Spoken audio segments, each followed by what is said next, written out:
সিংহাসন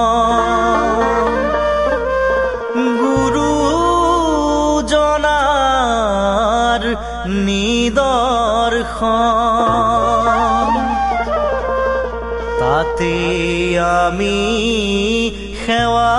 জনাও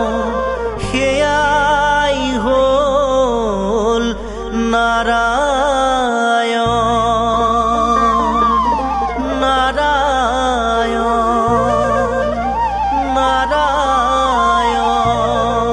নাৰায়ণ ধূপ ধূনা বন্তি সহিতে শৰাইখন